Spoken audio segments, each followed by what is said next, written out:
Hey, what's up, everybody? Chris here, and I wanted to record a quick video today to talk about my build experience with the kind of recently released, I guess it's been probably 6 months to a year, so not all that recent, Lego Back to the Future DeLorean set. So this was a Father's Day gift that I received from my kids, my wife, really cool set. I was not expecting it at all.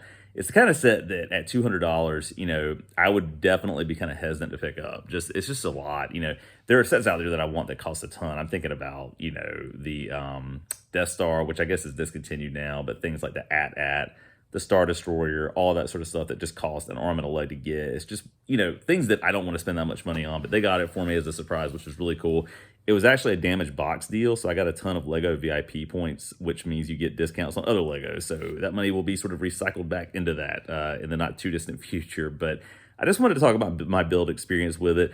I had tried to record this video just a little while ago using a webcam that I've had a long time, but it turned out like pixelated junk when I went in to edit it. There was something about the way it was sort of working with Adobe that was not a great handshake. So re-recording it with some of the B-roll footage that I've got from that, just so I can have sort of an opportunity to talk about this.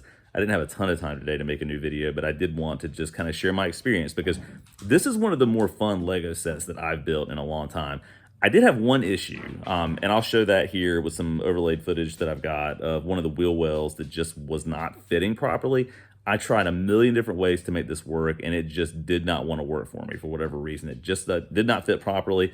Triple check the instructions. All the other wheel wells were fine, but I think there was an issue. I could tell on one of the pegs there was a little bit of like an indentation or something. So I'm actually going to go back to the Lego store near our house pretty soon here to see if I can get that one part replaced potentially, because it's easy to get the quarter panel off where that's located and just put that back on and have it set up. But beyond that, I love this set. It was a fun build. It wasn't too complicated. I think that the Raiders of the Lost Ark set that I just finished not also too long ago was more complicated.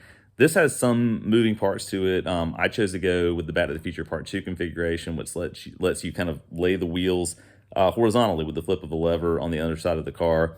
Super cool, but all the detail inside of the car is amazing. All of the sort of time circuits, the flux capacitor that lights up, which looks really, really great. Everything about it just is awesome and worth the price point, excuse me, in my opinion. There are some things that I'm going to do to it to make it stand out that much more, though. So I went on to Etsy, and you can buy sort of an acrylic stand to make it look like it's flying. And that's one of the things that I'm going to add to it because I think it's just going to make it look super cool, a little bit more dynamic. I wish that it had the flags that the car gets snagged on when it's leaving Line Estates in Part 2, the movie there. I think that would have been a cool little extra detail. But even the Mr. Fusion, when you open it up, there is a banana in there and a beer can and the kind of stuff you see happening at the end of the first film, and I guess technically the beginning of the second film. So just the attention to accuracy is great, and it is massive. It is huge. I knew when I started working on it that it was going to be big, but I think when I finally got the base put together and then parts of the body, I started to realize, like, dang, this thing is gigantic. Like, I didn't think it was going to be nearly as big as it was, but it turned out great. The gold wing doors look really nice. It's just a great display piece. I love the minifigs that come with it, too.